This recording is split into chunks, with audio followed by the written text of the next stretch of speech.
नमस्कार दोस्तों, मैं प्रभाकर सर और आप देख रहे हैं प्रभाकर एकेडमी यूट्यूब चैनल। दोस्तों, इस वीडियो में हम लोग डिस्कस करेंगे सीटेट जो 7 जुलाई को एग्जामिनेशन होने वाला है, उसके साइंस सेक्शन के बारे में डिस्कस करेंगे।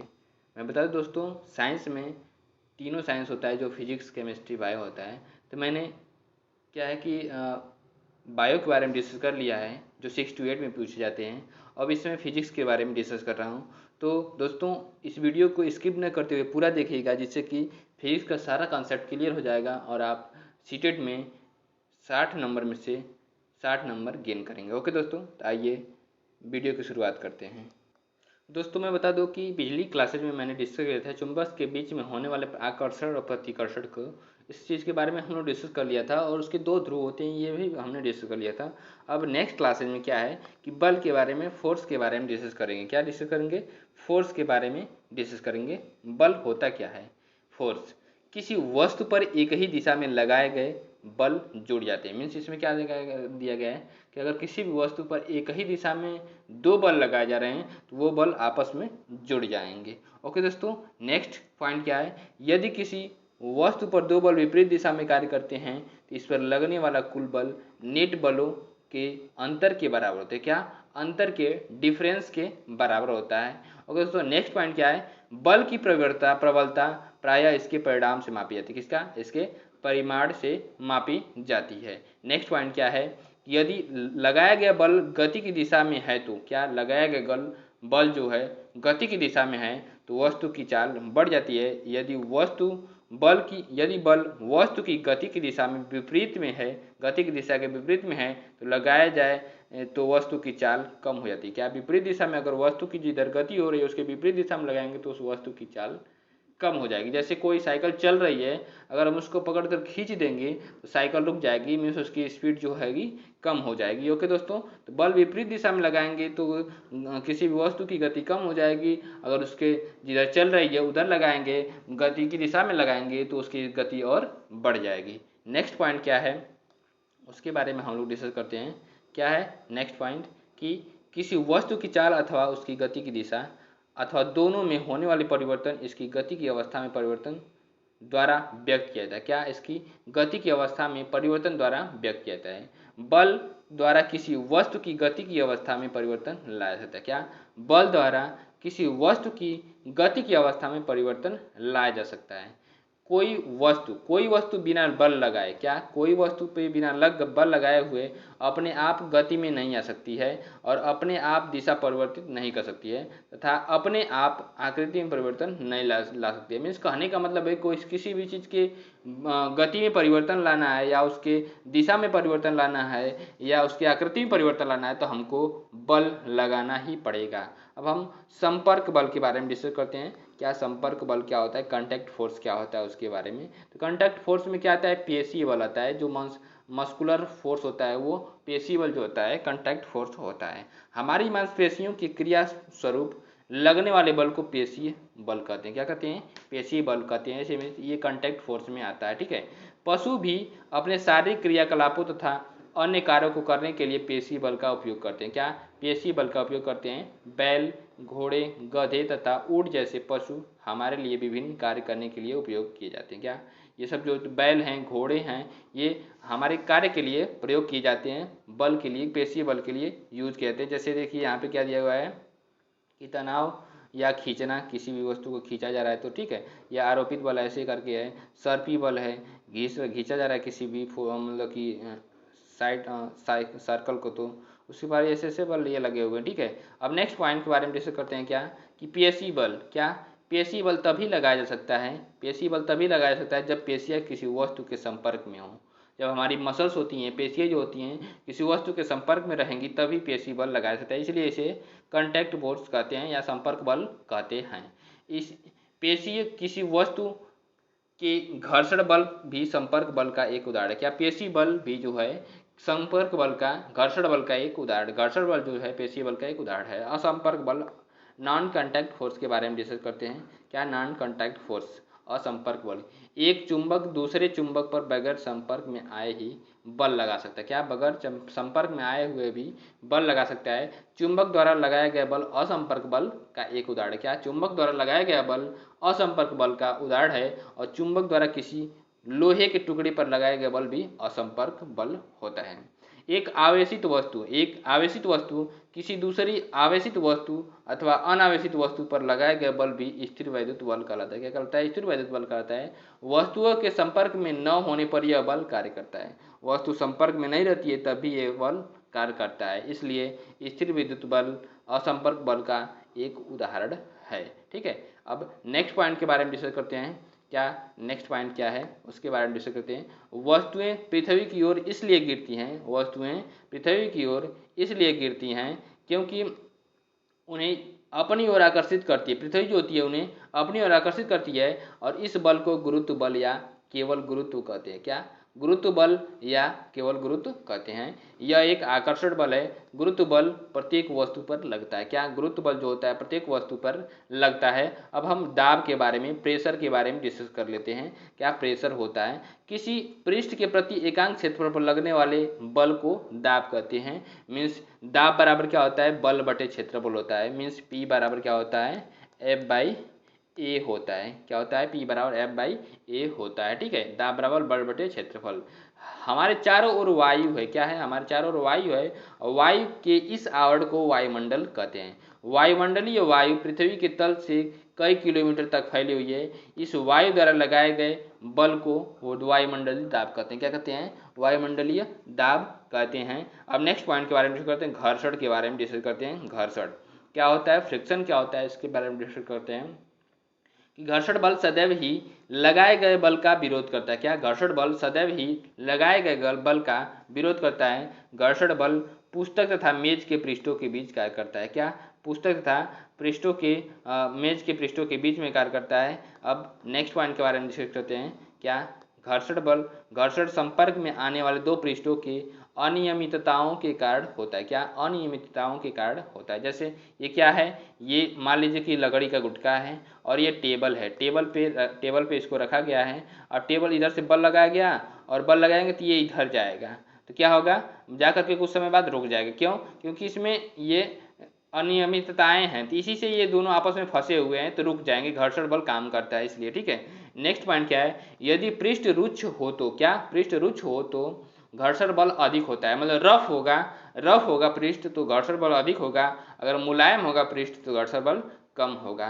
किसी रुकी हुई वस्तु को विराम से गति प्रारंभ करने की स्थिति में घर्षण बल पार पाने के लिए वस्तु पर लगाए जाने वाला बल स्थैतिक घर्षण कहलाता है। क्या? स्थैतिक घर्षण कब कहलाता है? किसी रुकी हुई वस्तु को विराम से गति में लाने के लिए। क्या? जो कोई वस्तु रुकी हुई है तो विरामावस्था में है, अब विरामावस्था से गति प्रारंभ करने की स्थिति में घर्षण पर पार लाने के लिए वस्तु पर लगाए जाने वाले बल को स्थैतिक घर्षण की माप कहते हैं। क्या कहते हैं? स्थैतिक घर्षण की माप कहते हैं। इसके विपरीत किसी वस्तु को उसी चाल से गतिशील रखने के लिए आवश्यक बल उसके घर्षण की माप होती है। क्या? आवश्यक बल उसके घर्षण की माप होती है। अब सर्पी घर्षण स्थैतिक घर्षण से कुछ कम होता है। क्या? सर्पी घर्षण जो होता है स्थैतिक घर्षण से, स्टैटिक फ्रिक्शन से कुछ कम होता है। यदि घर्षण न हो तो आप पेन अथवा पेंसिल से लिख नहीं सकते हैं। मतलब कि अगर ये एग्जाम्पल दिया है पेन और पेंसिल में क्या कौन सा बल काम करता है, तो घर्षण बल काम करता है जिससे कि हम लोग लिख पाते हैं। यदि कोई वस्तु आरंभ कर दे तो, यदि कोई वस्तु गति आरंभ कर दे तो वह कभी नहीं रुकेगी वहाँ पे यदि घर्षण न होगा। तो जब घर्षण नहीं रहेगा, कोई वस्तु चलने लग रही है तो चलती ही रहेगी, रुकेगी नहीं। ठीक है, घर्षण कम करने वाले पदार्थों को स्नेहक कहते हैं। क्या कहते हैं? स्नेहक कहते हैं। घर्षण कदापि पूर्णतः समाप्त नहीं हो सकता। क्या? घर्षण कभी भी पूर्णतः समाप्त नहीं हो सकता है। कोई पृष्ठ पूर्णतः चिकना नहीं होता है, उसमें कुछ अनियमितताएं अवश्य होती, कुछ इरेगुलरिटी जरूर होती है। ठीक है, जब एक वस्तु किसी दूसरे वस्तु के पृष्ठ पर लुढ़कती है तो उसकी गति के प्रतिरोध को लोटनिक घर्षण कहते हैं। क्या कहते हैं? जब एक वस्तु किसी दूसरे वस्तु के पृष्ठ पर लुढ़कती है तो उसकी गति के प्रतिरोध को लोटनिक घर्षण कहते हैं। और लोटन घर्षण कम कर देता है। क्या? लोटन घर्षण कम कर देता है और किसी वस्तु को दूसरी वस्तु पर सरकने की तुलना में लोटन करना सदैव आसान होता है। क्या? लोटन करना सदैव आसान होता है। लोटनी घर्षण सदैव घर्षण से कम होता है। क्या लोटनी घर्षण सदैव घर्षण से कम होता है। तरों पर लगाए गए घर्षण बल को कर्षण कहते हैं। क्या तलों पर लगाए गए घर्षण बल को कर्षण कहते हैं। किसी तरल पर लगने वाले घर्षण बल उसकी तरल के सापेक्ष गति पर निर्भर करता है और घर्षण बल वस्तु की आकृति तथा सरल की प्रकृति पर भी निर्भर करता है। क्या तरल की प्रकृति पर भी निर्भर करता है। अब नेक्स्ट पॉइंट ध्वनि के बारे में, साउंड के बारे में डिस्कस करते हैं। साउंड क्या होता है? मानव में ध्वनि वाक यंत्र अथवा कंठ लैरिंग्स द्वारा उत्पन्न होती है। क्या ध्वनि जो होती है हमारे वॉइस बॉक्स के द्वारा उत्पन्न होती है, लैरिंग्स द्वारा उत्पन्न होती है। जब फेफड़े को वायु बलपूर्वक झिर्री से बाहर निकालते हैं तो वाक तंतु कंपित होते हैं। क्या होते हैं? वाक तंतु कंपित होते हैं, जिससे ध्वनि उत्पन्न होती है। क्या होती है? साउंड प्रोड्यूस होती है। अब नेक्स्ट पॉइंट के बारे में डिस्कस करते हैं। पुरुषों के वाक तंतुओं की लंबाई 20 mm होती है। क्या पुरुषों के वाक तंतुओं की लंबाई 20 mm होती है और महिलाओं में इसकी लंबाई लगभग 15 mm होती है। बच्चों के वाक तंतु बहुत छोटे होते हैं। यही कारण है कि पुरुषों, महिलाओं तथा बच्चों की वाक ध्वनियाँ भिन्न भिन्न होती हैं। आइए नेक्स्ट पॉइंट के बारे में डिस्कस करते हैं। क्या ध्वनि को संचरण एक जगह से दूसरी जगह जाने के लिए माध्यम चाहिए। क्या मीडियम चाहिए होता है। जब किसी बर्तन में वायु पूरी तरह निकाल दी जाती है तो वैक्यूम कहा जाता है। क्या कहता है? तो बर्तन वैक्यूम हो जाता है, मतलब निर्वात हो जाता है। ध्वनि निर्वात में संचरित नहीं होती है, मतलब वैक्यूम में ध्वनि नहीं चल पाती है। ध्वनि डोरियों में भी चल सकती है। किसमें? हमारी जो डोरी होती है, धागा होता है, एक जगह से दूसरे जगह जाती है, उसमें भी आवाज जाती है। ठीक है। नेक्स्ट पॉइंट क्या है कि कंपयमान वस्तु ध्वनि उत्पन्न कर सकती है तथा यह किसी माध्यम में सभी दिशाओं में संचरित हो सकती है। क्या सभी दिशाओं में संचरित हो सकती है? और यह माध्यम गैस, द्रव, ठोस या कोई भी हो सकता है। ठोस, द्रव, गैस कोई भी हो सकता है। अब नेक्स्ट पॉइंट के बारे में डिस्कस करते हैं। कान, जो हमारा कान है कैसे सुनता है, इसके बारे में डिस्कस करते हैं। ईयर के बारे में डिस्कस करते हैं। कान के बाहरी भाग की आकृति की फनल के जैसी होती है। कैसे? ये फनल के जैसे होती है, कुप्पी के जैसे होती है। ठीक है, आप कुप्पी देखे होंगे, जिसे कि हम लोग पहले जो पेट्रोल होता है, डीजल होता है, या जिस गाड़ियों में डाला जाता है उसके अकॉर्डिंग हम लोग डालते हैं। ठीक है। जब ध्वनि इसमें प्रवेश करती है तो यह एक नलिका से गुजरती है। किससे? इस नलिका से होकर गुजरती है। इस नलिका से होकर गुजरती है, जिसके सिरे पर एक पतली तनित झिल्ली होती है। इसे कर्णपटल कहते हैं। क्या कहते हैं?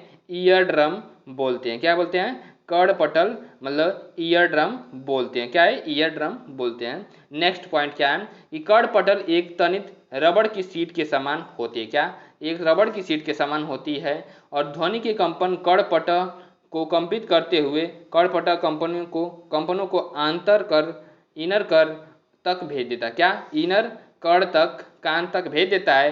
वहां से संकेतों को मस्तिष्क तक भेज देता है। इस प्रकार हम ध्वनि को सुनते हैं। क्या करते हैं? इस प्रकार हम ध्वनि को सुनते हैं। नेक्स्ट पॉइंट के बारे में डिस्कस करते हैं। क्या? कंपन आयाम, कंपन का आयाम, आवर्तकाल तथा आवृत्ति, मीन्स आयाम, एम्पलीट्यूड और टाइम पीरियड एंड फ्रीक्वेंसी के बारे में डिस्कस करते हैं किसी भी कंपन के। ठीक है। आयाम क्या होता है? किसी वस्तु का बार बार इधर उधर गति करना कंपन कहलाता है। क्या? 2 और 4 जो गति होती है, जैसे मान लीजिए यहाँ पे पेंडुलम है, तो ये जो इधर गति करेगा, यहाँ जाएगा, उसके बाद फिर यहाँ जाएगा, तो ये क्या है कि ये कंपन कहलाता है। ठीक है। इस गति को दोलन गति भी कहते हैं, पीरियोडिक मोशन भी कहते हैं। प्रति सेकंड होने वाले दोलों की संख्या को आवृत्ति कहते हैं। मीन्स एक सेकंड में जितने दोलन होंगे, उसको दोलनों की संख्या होगी, उसको हम लोग क्या बोलेंगे? आवृत्ति कहते हैं। ठीक है। आवृत्ति को हर्ट्ज से मापा जाता है। क्या? मतलब आवृत्ति की जो मापने की इकाई होती है, हर्ट्ज होती है, HZ होती है। क्या होती है? HZ होती है। इसका संकेत HZ है और 1 HZ आवृत्ति 1 दोलन प्रति सेकंड के बराबर होती है। मीन्स एक सेकंड में अगर एक चक्कर लगाएगा तो उसको 1 हर्ट्ज बोलेंगे। ओके दोस्तों, आइए नेक्स्ट पॉइंट के बारे में डिस्कस करते हैं। आयाम के बारे में। क्या? आयाम तथा आवृत्ति किसी ध्वनि के 2 महत्वपूर्ण गुण होते हैं। क्या होते हैं? आयाम तथा आवृत्ति किसी भी ध्वनि के 2 महत्वपूर्ण गुण होते हैं। आयाम क्या होता है, एक बार इसके बारे में डिस्कस कर लेते हैं। जैसे मान लीजिए कि क्या है, ये पेंडुलम है। ठीक है। ये पेंडुलम है, तो ये जो गोलक है, लोलक है, ये मैक्सिमम डिस्टेंस जितना तय करेगा उसको हम एम्पलीट्यूड बोलते हैं। मीन पोजीशन से मैक्सिमम डिस्टेंस जितना तय करेगा उसको हम आयाम बोलते हैं, एम्पलीट्यूड बोलते हैं। ठीक है, फ्रीक्वेंसी के बारे में पता ही चल गया। और एक दोलन करने में, यहाँ से मीन पोजीशन से यहाँ पे गया लोलक, लोलक फिर यहाँ से जाते हुए फिर उसके बाद यहाँ पे आ गया, फिर उसके बाद यहाँ से फिर मीन पोजीशन में आएगा, तो इसको चलने में जितना समय लगेगा उसको हम आवर्तकाल बोलते हैं। क्या? टाइम पीरियड, आवर्तकाल बोलते हैं, आवर्तकाल बोलते हैं। ठीक है, अब नेक्स्ट पॉइंट के बारे में डिस्कस करते क्या? प्रबलता तथा तारत्व के बारे में डिस्कस करते हैं। प्रबलता तथा तारत्व के बारे में डिस्कस करते हैं। ध्वनि की प्रबलता ध्वनि उत्पन्न करने वाले कंपनों के आयाम के वर्ग के समानुपाती होती है। क्या? वर्ग के समानुपाती होती है। उदाहरण के लिए यदि आयाम दोगुना हो जाए तो प्रबलता 4 गुना हो जाती है। क्या? 4 गुना होती है। मीन्स आयाम एम्पलीट्यूड जो है दोगुना हो जाता है तो उसकी प्रबलता जो होती है जो 4 गुना हो जाती है। प्रबलता को डेसिबल से मापते हैं। किससे? प्रबलता को डेसिबल से मापते हैं। और 80 डेसिबल से अधिक प्रबल शोर शरीर के लिए कष्टदायक होती है। 80 डेसिबल से अगर ज़्यादा शोर रहेगा तो वो शरीर के लिए कष्टदायक होता है।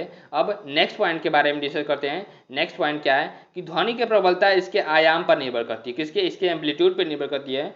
जब किसी कंपित वस्तु का आयाम अधिक होता है तो इसके द्वारा उत्पन्न प्रबल होती है। क्या? इसके द्वारा उत्पन्न ध्वनि प्रबल होती है। और जब आयाम छोटा होता है तो उत्पन्न ध्वनि मंद होती है। आयाम जब छोटा रहेगा तो उत्पन्न ध्वनि मंद रहेगी। और आवृत्ति जो आवृत्ति होती है ध्वनि की तीक्ष्णता या तारत्व को निर्धारित करती है। किसको?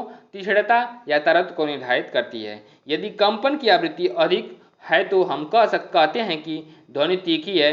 यदि कंपन की आवृत्ति कम है तो हम कहते हैं कि ध्वनि का तारत्व कम है। आइए नेक्स्ट पॉइंट के बारे में डिस्कस करते हैं। क्या? श्रव्य और अश्रव्य के बारे में, अपश्रव्य के बारे में डिस्कस करते हैं। श्रव्य तथ्य यह है कि लगभग 20 कंपन प्रति सेकंड से कम आवृत्ति की ध्वनियां मानव कान नहीं सुन सकता है। क्या है? मीन्स कहने का मतलब यह है कि 20 कंपन प्रति सेकंड, 20 हर्ट्ज से कम आवृत्ति की जो ध्वनियां रहेगी उसको मानव कान नहीं सुन सकता है। यह कह सकते हैं कि 20 हर्ट्ज से कम आवृत्ति की ध्वनियां मानव कान द्वारा संसूचित नहीं की जा सकती हैं।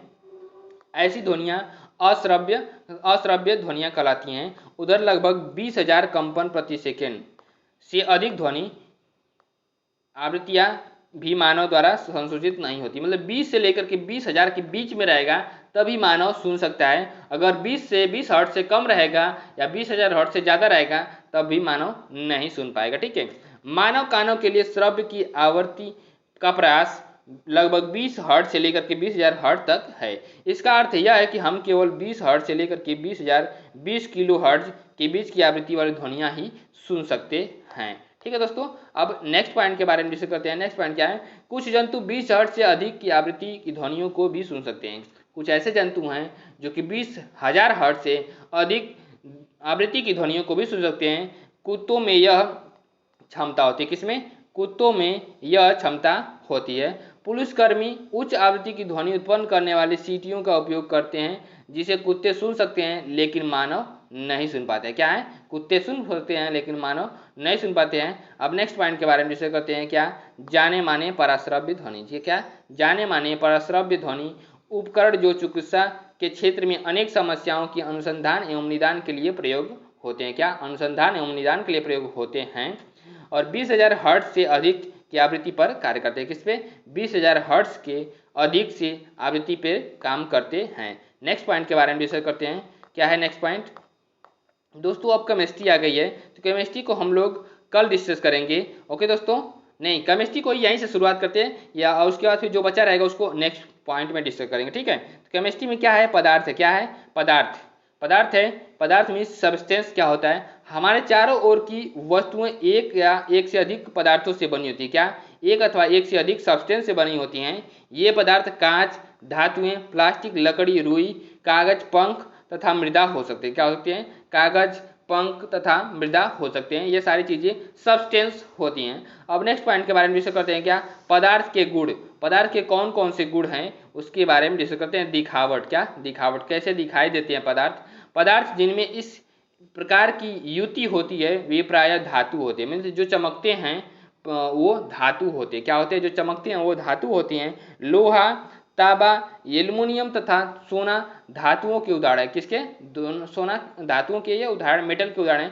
कुछ धातुएं बहुधा अपनी चमक खो देती है। कुछ ऐसी धातु होती हैं जो अपनी चमक को खो देती हैं और द्युतिहीन निष्प्रभाव दिखाई देने लगती हैं। ऐसा उन पर वायु तथा नमी की अभिक्रियाओं के कारण होता है। क्या? नमी तथा वायु की अभिक्रियाओं के कारण होता है। मीन्स कोरेड होने लगते हैं, मीन्स रस्टिंग उसमें होने लगता है। हमें केवल ताजे कटे पृष्ठों पर युति दिखाई देती है। क्या?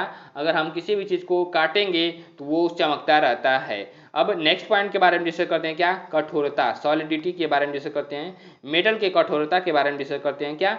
पदार्थ जिन्हें हम आसानी से संपीड़ित अथवा खरोचा जा सकता है कोमल पदार्थ कराते हैं। क्या करते हैं? डेलिकेट पदार्थ कराते हैं। जबकि अन्य पदार्थ जिन्हें संपीड़ित करना कठिन होता है कठोर पदार्थ कराते हैं। उदाहरण के लिए रुई अथवा स्पंज कोमल हैं, जबकि लकड़ी कठोर होती है। क्या होती है? कठोर होती है लकड़ी। अब नेक्स्ट पॉइंट के बारे में करते हैं, विलेय और अविलेय के बारे में। कौन घुल जा रहा है, कौन नहीं घुलता है। ठीक है, क्या है? कुछ पदार्थ जल में लुप्त हो जाते हैं। क्या होते हैं? जल में घुल जाते हैं, अर्थात घुले हुए विलीन होकर के ये पदार्थ जल में विलेय होते हैं। क्या होते हैं? जल में विलेय होते हैं। अन्य पदार्थ जल के साथ मिश्रित नहीं होते हैं तथा काफी समय तक गिलास में विलोड़ित करने तक यह गिलास के में भी पर भी जल में लुप्त नहीं होते। मतलब कि ज़्यादा समय तक उसमें हिलाने पे भी वो मिलते नहीं हैं पानी में। ठीक है, ये पदार्थ जल में अविलेय होते हैं। जैसे हम रेत को अगर पानी में डाल दे रहे हैं, उसको बार बार हिला रहे हैं, तब भी वो रेत मिलेगा नहीं, उसमें दिखाई ही देता है। ठीक है, तो उसे अविलेय पदार्थ बोलते हैं। अब नेक्स्ट पॉइंट के बारे में तो कुछ गैसें जल में विलेय होती हैं। क्या होती हैं? कुछ गैसें जल में विलेय होती हैं, जबकि अन्य नहीं होती हैं। सामान्यतः जल में कुछ गैसें थोड़ी मात्रा में विलीन होती है। क्या? कुछ गैसें थोड़ी मात्रा में विलीन होती हैं। उदाहरण के लिए जल में विलीन ऑक्सीजन गैस जल में रहने वाले जंतुओं एवं पादपों की उत्तरजीविता के लिए अत्यंत महत्वपूर्ण होती है। मतलब जल में ऑक्सीजन जो होती है, हमारे जो पादप होते हैं या जो मछली होती हैं, वहाँ से ऑक्सीजन लेकर के रेस्पिरेशन करती हैं। अब नेक्स्ट पॉइंट के बारे में डिस्कस करते हैं। क्या? पारदर्शिता के बारे में डिस्कस करते हैं, कि ट्रांसपेरेंसी के बारे में डिस्कस करते हैं। उन पदार्थों अथवा सामग्रियों जिनसे होकर के वस्तुओं को देखा जा सकता है उन्हें पारदर्शी कहते हैं। क्या कहते हैं? उन्हें पारदर्शी कहते हैं। कांच, जल, वायु तथा कुछ प्लास्टिक पारदर्शी पदार्थों के उदाहरण हैं। नेक्स्ट पॉइंट के बारे में कहते हैं, कुछ ऐसे पदार्थ भी हैं जिनसे होकर के आप वस्तुओं को नहीं देख सकते हैं। इन पदार्थों को अपारदर्शी कहते हैं, ट्रांसलूसेंट कहते हैं। लकड़ी, गत्ता, धातुएं अपारदर्शी पदार्थों के उदाहरण हैं। क्या? ट्रांसलूसेंट के उदाहरण हैं। ऐसे पदार्थ जिनसे होकर के वस्तुओं को देख सकते हैं तो परंतु बाहर स्पष्ट नहीं देखा जा सकते, उसे पारभासी कहते हैं। क्या कहते हैं? पारभासी कहते हैं। सेमी परमानेंट कहते हैं। क्या कहते हैं? पारदर्शिता कहते हैं। ठीक है, अर्ध पारगम्य कहते हैं। ठीक है, उसके बाद क्या है? धातु और अधातु, मेटल और नॉन मेटल। धातु और अधातु, मेटल्स एंड नॉन मेटल्स।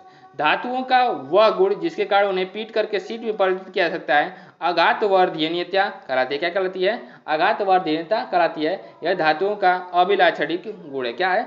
अभिलाक्षणिक गुण है। जैसे मान लीजिए सोना है, सोना को अगर हम पीटेंगे तो क्या हो जाएगा? पीट करके हम उसको आभूषण बना देंगे। तो ये छोटे छोटे मतलब बड़े बड़े तार में भी बदला जा सकता है, इसको सीट में भी बदला जा सकता है। ठीक है, तो इसको आघात वर्धनीयता कहते हैं। और नॉन मेटल जैसे कोयला है, कोयला को पीटेंगे तो ये टूट जाएगा, तो इसको ब्रिटल बोलते हैं। क्या बोलते हैं? ब्रिटल बोलते हैं। अब नेक्स्ट पॉइंट के बारे में डिस्कस करते हैं। नेक्स्ट पॉइंट क्या है? धातुओं का वह गुण, क्या? धातुओं का वह गुण जिससे उन्हें खींच करके तारों में परिवर्तित किया जा सकता है उसे तन्यता कहते हैं। क्या कहते हैं? तन्यता कहते हैं। नेक्स्ट पॉइंट क्या है? कि धातु गायन ध्वनियों उत्पन्न करते हैं। क्या? धातु गायन ध्वनियाँ उत्पन्न करते हैं, वे ध्वनिक कहलाते हैं। क्या कहते हैं? वे ध्वनिक कहलाते हैं। नेक्स्ट पॉइंट के बारे में डिस्कस करते हैं। नेक्स्ट पॉइंट क्या है? कि कुछ पदार्थ कठोर, चमकीले, आघातवर्ध, तन्य, ध्वनिक और ऊष्मा तथा विद्युत के सुचालक होते हैं। क्या? ऊष्मा तथा विद्युत के सुचालक होते हैं। पदार्थ जिनमें सामान्यतः ये गुण होते हैं धातु कहलाते हैं। धातुओं के उदाहरण हैं क्या? Iron, copper, aluminium, calcium, magnesium इत्यादि। कोयले और सल्फर जैसे पदार्थ नरम होते हैं। क्या? कोयले और सल्फर जैसे पदार्थ नरम होते हैं तथा दिखने में मलिन होते हैं। ये हथौड़े से कि हल्की चोट से टूट करके चूर हो जाते हैं। क्या?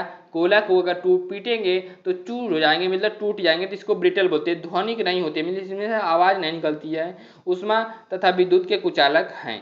ये पदार्थ अधातु कहलाते हैं। ये पदार्थ क्या कहलाते हैं? अधातु कहलाते हैं। अधातुओं के उदाहरण हैं क्या? सल्फर, कार्बन, ऑक्सीजन, फास्फोरस इत्यादि, ये सब उदाहरण हैं। अब नेक्स्ट पॉइंट के बारे में डिस्कस करते हैं। क्या? कि सोडियम और पोटेशियम। सोडियम और पोटेशियम धातु नरम होते हैं, ये मेटल तो हैं लेकिन बहुत नरम होते हैं, उन्हें चाकू से काटा जा सकता है। ये पूछा जाता है, ये मोस्ट इंपॉर्टेंट पॉइंट है दोस्तों कि सोडियम और कौन सी ऐसी धातु है जिसको कि चाकू से काटा जा सकता है, तो सोडियम और पोटेशियम को काटा जा सकता है। ठीक है, मरकरी पारा केवल ऐसी धातु है जो कमरे के तापमान पर द्रव अवस्था में पाए जाते हैं। ये भी पूछा जाता है क्वेश्चन, मोस्ट इंपॉर्टेंट क्वेश्चन है। ठीक है, ये अपवाद है, क्या है, ये अपवाद है। नेक्स्ट पॉइंट क्या है, कापर में भी जंग लगता है। किसमें, कापर में भी जंग लगता है। कापर के बर्तनों की सतह पर हरा पदार्थ जमा हुआ होता है। क्या, हरा पदार्थ जमा हुआ होता है। जब कापर के बर्तन को लंबे समय तक नम वायु में खुला रखा जाता है तो उस पर एक हल्की हरी परत जम जाती है। यह हरा पदार्थ कापर हाइड्रोक्साइड होता है। क्या होता है, कापर हाइड्रोक्साइड होता है और कापर कार्बोनेट का मिश्रण होता है। कापर हाइड्रोक्साइड और कापर कार्बोनेट का मिश्रण होता है। नेक्स्ट पॉइंट क्या है कि सोडियम धातु बहुत अभिक्रियाशील होती है। क्या, मोस्ट रिएक्टिव, हाईली रिएक्टिव होती है। यह ऑक्सीजन और जल के साथ अत्यंत तीव्र अभिक्रिया करता है। अभिक्रिया में बहुत अधिक ऊष्मा उत्पन्न होती है। क्या होती है, बहुत ऊष्मा उत्पन्न होती है, इसलिए इसको एक्सोथर्मिक रिएक्शन बोलते हैं।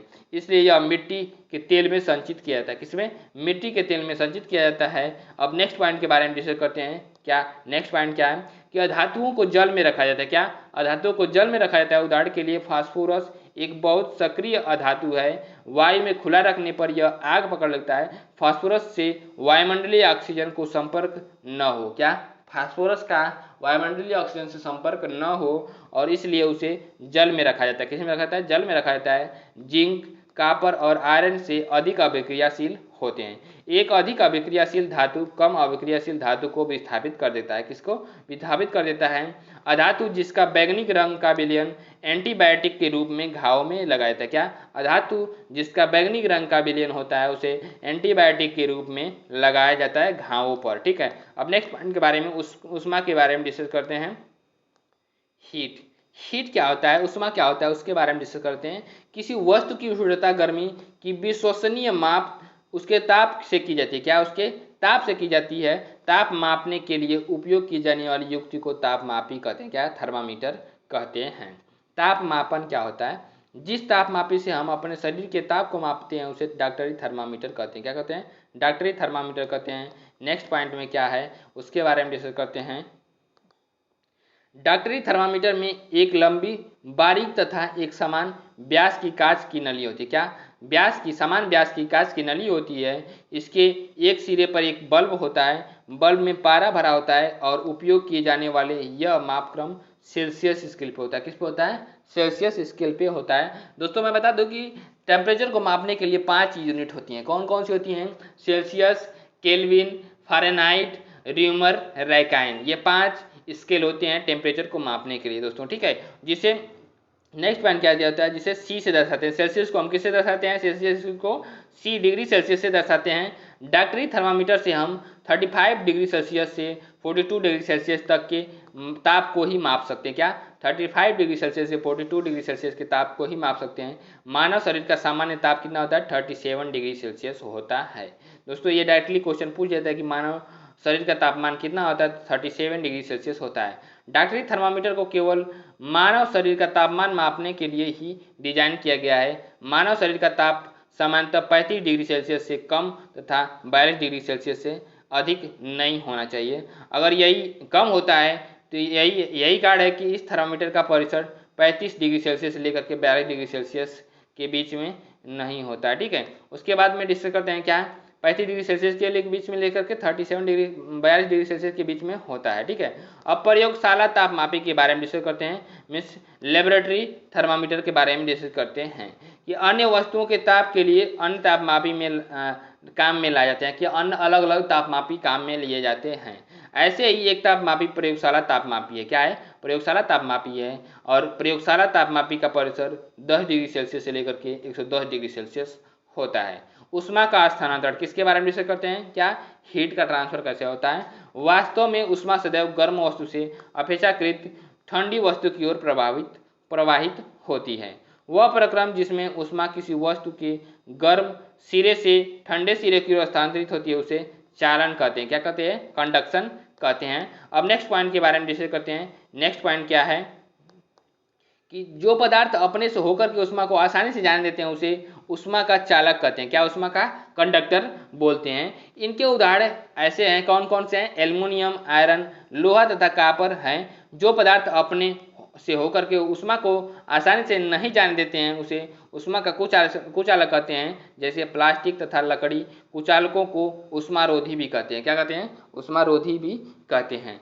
जल तथा उष्मा वायु के कुचालक होती है। क्या, जल तथा वायु उष्मा के कुचालक होते हैं। अब नेक्स्ट पॉइंट क्या है, जब जल को गर्म करते हैं तो ज्वाला के पास जल गर्म होता है। क्या, ज्वाला के पास जल जो होता है गर्म होता है और गर्म जल ऊपर उठता है। जो गर्म जल हो जाता है ज्वाला के पास वाला वो ऊपर उठता है और उसके जगह पे ठंडा पानी आता है। फिर उसके बाद वो गर्म होगा तो वो जल ऊपर चला जाएगा, उसके बाद फिर उसके जगह ठंडा। तो ये इसको क्या बोलेंगे, इस गर्म जल के आसपास का ठंडा जल उस स्थान लेने के लिए आ जाता है। फिर यह जल भी गर्म होकर के ऊपर उठता है तथा आसपास के जल फिर इसके स्थान पर आ जाता है। यह प्रक्रिया तब तक चलती रहती है जब तक कि सारा जल गर्म न हो जाए। इस तो उष्मा का हस्तांतरण इस विधि को संवहन बोलते हैं। क्या बोलते हैं, संवहन बोलते हैं। नेक्स्ट पॉइंट के बारे में डिस्कस करते हैं, सूर्य से क्या, सूर्य से हम तक उष्मा एक अन्य प्रक्रमण द्वारा आती है। क्या, एक अन्य प्रक्रमण द्वारा आती है जिसे विकिरण कहते हैं, रेडिएशन बोलते हैं। विकिरण द्वारा उष्मा के हस्तांतरण में किसी माध्यम जैसे वायु अथवा जल की आवश्यकता नहीं होती। क्या, वायु अथवा जल की आवश्यकता नहीं होती है। सभी गर्म पिंड विकिरणों के रूप में उष्मा विकिरित करते हैं। क्या करते हैं, उष्मा विकिरित करते हैं। जब ये उष्मा विकिरण किसी अन्य वस्तु से टकराते हैं तो इनका कुछ भाग परावर्तित हो जाता है। क्या, उनका कुछ भाग परावर्तित हो जाता है, कुछ भाग अवशोषित हो जाता है तथा कुछ भाग परागत हो सकता है। क्या होता है, कुछ भाग परागत हो सकता है। उष्मा के अवशोषित भाग के कारण वस्तु का ताप बढ़ जाता है। क्या, वस्तु का ताप बढ़ जाता है। तो इसमें यह बताया जा रहा है कि जो हीट व्हाइट कलर होता है सबसे कम उष्मा का अवशोषण करता है और जो कलर होते हैं ब्लैक कलर जो होता है सबसे ज़्यादा उष्मा का अवशोषण करता है। अब नेक्स्ट पॉइंट के बारे में डिस्कस करते हैं, क्या, अम्ल और क्षार के बारे में डिस्कस करते हैं। एसिड और बेस के बारे में डिस्कस करते हैं। दही, नींबू का रस, संतरे का रस, सिरके का स्वाद खट्टा होता है। क्या होता है, खट्टा होता है। इन पदार्थों का स्वाद खट्टा इसलिए होता है क्योंकि इसमें अम्ल एसिड होते हैं। ऐसे पदार्थों को रासायनिक प्रकृति अम्लीय होती है। क्या होती है, रासायनिक प्रकृति अम्लीय होती है। एसिड शब्द की उत्पत्ति लैटिन शब्द एसियर से हुई है। किससे हुई है, एसियर से हुई है, जिसका अर्थ है खट्टा। क्या होता है, जिसका अर्थ खट्टा होता है। इन पदार्थों में पाए जाने वाले अम्ल प्राकृतिक अम्ल होते हैं। क्या होते हैं, प्राकृतिक अम्ल होते हैं। ऐसे पदार्थ जिनका स्वाद कड़वा होता है और जो स्पर्श करने पर साबुन जैसे लगते हैं क्षारक कहलाते हैं। क्या कहलाते हैं, क्षारक कहलाते हैं। इन पदार्थों की प्रकृति क्षारकीय कहलाती है। क्या कहलाती है, क्षारकीय कहलाती है। और कोई पदार्थ अम्लीय है अथवा क्षारकीय इसका परीक्षण करने के लिए विशेष प्रकार के पदार्थों का उपयोग किया जाता है। वे पदार्थ इंडिकेटर में सूचक कहलाते हैं। सूचकों को जब हम अम्लीय अथवा क्षारकीय पदार्थ युक्त विलयन में मिलाया जाता है तो उनका रंग बदल जाता है। और हल्दी, लिटमस, गुड़हल की पंखुड़ियाँ आदि प्राकृतिक रूप से पाए जाने वाले सूचक है। क्या, नेचुरल, ये नेचुरल सूचक है, नेचुरल इंडिकेटर हैं। अब नेक्स्ट पॉइंट के बारे में डिस्कस करते हैं, अम्ल का नाम और किस में पाया जाता है। ये दोस्तों यहाँ से एक क्वेश्चन तो पूछा जाता है, हर एक एग्जामिनेशन में पूछा जाता है कि कहाँ से एसिटिक अम्ल किस में पाया जाता है। क्या, एसिटिक अम्ल किस में पाया जाता है, तो सिरका में पाया जाता है। और फार्मिक अम्ल किस में पाया जाता है, तो चूटी के डंक में पाया जाता है। किसमें, जो चोटी होती है उसके डंक में पाया जाता है। और साइट्रिक अम्ल क्या होता है, साइट्रस फल जैसे संतरा, नींबू में पाया जाता है। और लैक्टिक अम्ल दही में पाया जाता है, मीन्स दूध और दही में लैक्टिक अम्ल पाया जाता है। और ऑक्जेलिक अम्ल जो होता है पालक में पाया जाता है। किसमें पाया जाता है, पालक में पाया जाता है। और स्कार्बिक अम्ल विटामिन सी जो होती है आंवला, सिट्रस फल में पाया जाता है। टार्टरिक अम्ल जो होता है इमली, अंगूर, कच्चे आम में पाया जाता है। किसे, इमली, अंगूर, कच्चे आम में पाया जाता है। अब ये अम्ल के बारे में था। अब क्षार के बारे में डिस्कस करते हैं कि क्षार कहाँ पे पाया जाता है। कैल्शियम हाइड्रोक्साइड का नाम क्या है, कैल्शियम हाइड्रोक्साइड का नाम क्या है, लिटमस चूने का पानी। क्या इसको बोलेंगे, लिटमस चूने का पानी। और अमोनियम हाइड्रोक्साइड क्या है, खिड़की के कांच आदि साफ करने के लिए उपयुक्त मार्जक होते हैं, अपमार्जक होते हैं। ठीक है। सोडियम हाइड्रोक्साइड साबुन होता है या पोटेशियम हाइड्रोक्साइड साबुन होता है। ठीक है। मैग्नीशियम हाइड्रोक्साइड दूधिया मैग्नीशियम होता है। क्या होता है, दूधिया मैग्नीशियम होता है। अब नेक्स्ट पॉइंट के बारे में डिस्कस करते हैं, लिटमस के बारे में डिस्कस करते हैं। लिटमस क्या होता है इसके बारे में डिस्कस कर लेते हैं।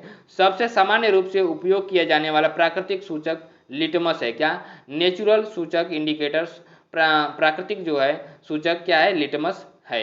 इसे लाइकेन, क्या से निष्कासित किया जाता है, किससे, शैवाल से निष्कासित किया जाता है। जब इसे अम्लीय विलयन में मिलाया जाता है, क्या अम्लीय विलयन में मिलाया जाता है तो ये लाल हो जाता है, क्या होता है, लाल हो जाता है। और जब क्षारीय विलयन में मिलाया जाता है तो यह नीला हो जाता है। यह विलयन के रूप में अथवा कागज की पट्टियों के रूप में उपलब्ध होता है, क्या विलयन के रूप में या तो कागज की पट्टियों के रूप में उपलब्ध होता है, जिन्हें लिटमस पत्र कहते हैं। जब कागज की पट्टियों के रूप में रहेगा तो उसको हम क्या कहेंगे, लिटमस पत्र बोलते हैं। क्या ऐसे विलयन जो लाल अथवा नीले लिटमस पत्र के रंग को परिवर्तित नहीं करते हैं वो उदासीन विलयन कराते हैं, क्या कहते हैं, उदासीन विलयन कराते हैं। ऐसे पदार्थ न तो अम्लीय होते हैं न ही क्षारकीय होते हैं। अब नेक्स्ट पॉइंट के बारे में डिस्कस करते हैं, उदासीनीकरण क्या होता है उसके बारे में डिस्कस कर लेते हैं। उदासीनीकरण मीन्स जब किसी अम्लीय विलयन में क्षारकीय विलयन मिलाया जाता है तो दोनों विलयन एक दूसरे के प्रभाव को उदासीन कर देते हैं, तो इसे हम उदासीनीकरण बोलते हैं। क्या बोलते हैं, उदासीनीकरण बोलते हैं। उदासीनीकरण अभिक्रिया में नया पदार्थ निर्मित होता है जो लवण कहलाता है, क्या कहलाता है, साल्ट कहलाता है, लवण कहलाता है। किसी अम्ल और किसी क्षार के बीच होने वाली अभिक्रिया को उदासीकरण अभिक्रिया कहते हैं, क्या कहते हैं, उदासीकरण अभिक्रिया कहते हैं। और इस प्रक्रम में ऊष्मा के निर्मुक्त होने के साथ साथ लवण और जल भी निर्मुक्त होते हैं, क्या, जल और लवण भी बनते हैं। मीन्स की एक्सोथर्मिक प्रोसेस है। अम्ल और क्षार को मिलाएंगे तो लवण और प्लस जल मरेगा और ऊर्जा निकलेगी इसमें से, ठीक है। वह भौतिक परिवर्तन के बारे में डिस्कस करते हैं। भौतिक परिवर्तन होता क्या है उसके बारे में डिस्कस करते हैं। पदार्थ के आकार, आमाप, साइज, रंग और अवस्था जैसे गुण उसके भौतिक गुण कहलाते हैं। वह परिवर्तन जिसमें किसी पदार्थ के भौतिक गुण में परिवर्तन होता है भौतिक परिवर्तन कहलाता है। और भौतिक परिवर्तन सामान्यतः उत्क्रमणीय होता है। उत्क्रमणीय होने का मतलब रिवर्सिबल होता है। ऐसे परिवर्तन में कोई पदार्थ नया पदार्थ नहीं बनता है, किसमें, भौतिक परिवर्तन में। अब नेक्स्ट पॉइंट के बारे में डिस्कस करते हैं, क्या है, रासायनिक परिवर्तन क्या होता है। रासायनिक परिवर्तन, लोहे में जंग लगना एक ऐसा परिवर्तन है जिससे आप भली भांति परिचित होते हैं। यदि आप लोहे के एक टुकड़े को कुछ दिनों के लिए खुले में छोड़ देंगे तो इस पर भूरे रंग के पदार्थ की परत जम जाती है। यह पदार्थ जंग कहलाता है, क्या कहता है, यह पदार्थ जंग कहलाता है। और यह प्रक्रम जंग लगना कहलाता है। जंग लोहा नहीं, जंग उस पदार्थ से भिन्न होती है, क्या, जंग जो होती है उस पदार्थ से भिन्न होती है जिस पर यह लगती है। वह परिवर्तन जिसमें एक अथवा एक से अधिक नए पदार्थ बनते हैं रासायनिक परिवर्तन कहलाते हैं, क्या कहते हैं, रासायनिक परिवर्तन कहलाते हैं। रासायनिक परिवर्तन को रासायनिक अभिक्रिया भी कहते हैं, रासायनिक अभिक्रिया भी कहते हैं।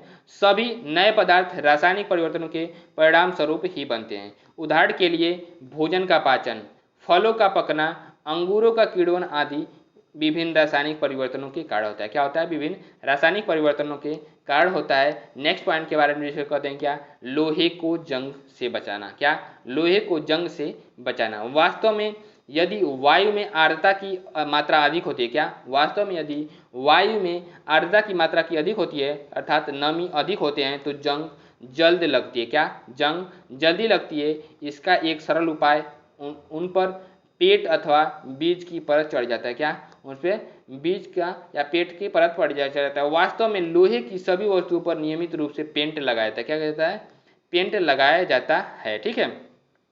ग्रीस लगाई जाती है, पर चढ़ाते रहना चाहिए जिससे उनमें जंग लगने से रोका जा सकता है, क्या, जंग लगने से रोका जा सकता है। एक अन्य उपाय लोहे के क्रोमियम अथवा जिंक जैसी किसी धातु की परत चढ़ाना होता है, क्या, किसी धातु की परत चढ़ाना होता है। लोहे पर जिंक की परत चढ़ाने का प्रक्रम यसद लेपन गैल्वेनाइजेशन कराता है, क्या कहलाता है, गैल्वेनाइजेशन कराता है। स्टेनलेस स्टील लोहे में कार्बन और क्रोमियम, निकेल तथा मैग्नीज जैसी धातुओं को मिलाकर के बनाया जाता है, क्या, मैग्नीज जैसी धातुओं को मिलाकर के बनाया जाता है। इसमें जंग नहीं लगती है, इसमें जंग नहीं लगती है। नेक्स्ट पॉइंट के बारे में डिस्कस करते हैं, क्या, प्राकृतिक संसाधन, क्या, प्राकृतिक संसाधनों को डिस्कस करते हैं। प्राकृतिक संसाधनों को व्यापक रूप से दो वर्गों में बांटा जा सकता है। प्राकृतिक संसाधनों को व्यापक रूप से दो वर्गों में बांटा जा सकता है। अक्षय प्राकृतिक संसाधन, क्या, अक्षय प्राकृतिक संसाधन, ये संसाधन प्रकृति में असीमित मात्रा में होते हैं, क्या होते हैं, असीमित मात्रा में होते हैं। मानवीय क्रियाकलापों से समाप्त होने वाले नहीं होते। उदाहरण के लिए सूर्य का प्रकाश, वायु,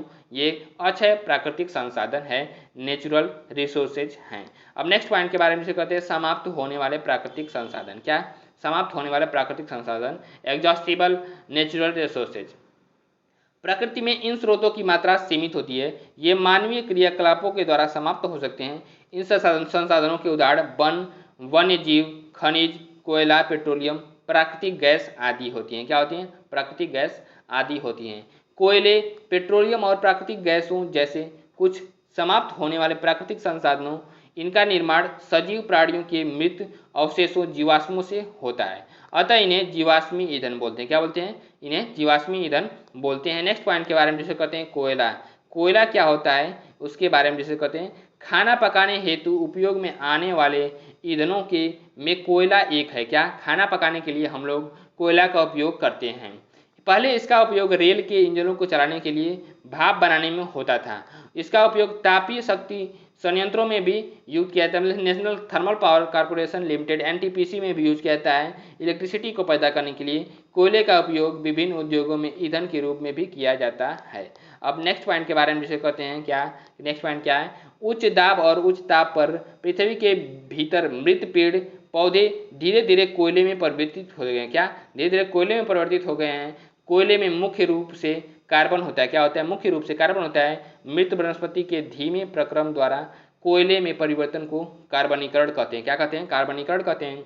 वायु में गर्म करने पर कोयला जलता है। क्या करता है? वायु में गर्म करने पर कोयला जलता है और मुख्य रूप से कार्बन डाइऑक्साइड गैस उत्पन्न करता है। क्या करता है? मुख्य रूप से कार्बन डाइऑक्साइड गैस उत्पन्न करता है कोक।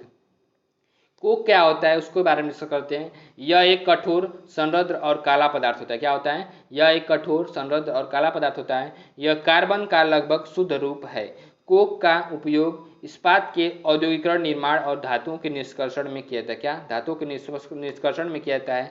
नेक्स्ट पॉइंट के बारे में डिस्कस करते हैं। क्या? कोलतार क्या होता है उसके बारे में डिस्कस करते हैं। कोलतार यह एक अप्रिय गंध वाला काला द्रव होता है। क्या होता है? काला गाढ़ा द्रव होता है। यह लगभग 200 पदार्थों का मिश्रण होता है। कोलतार से प्राप्त उत्पादों का उपयोग प्रारंभिक पदार्थों के रूप में दैनिक जीवन में काम आने वाले विभिन्न पदार्थों को औद्योगिक निर्माण तथा उद्योगों जैसे संश्लेषित रंग, औषधि, विस्फोटक, सुगंध, प्लास्टिक, पेंट, फोटोग्राफिक सामग्री, छत निर्माण सामग्री आदि में होता है।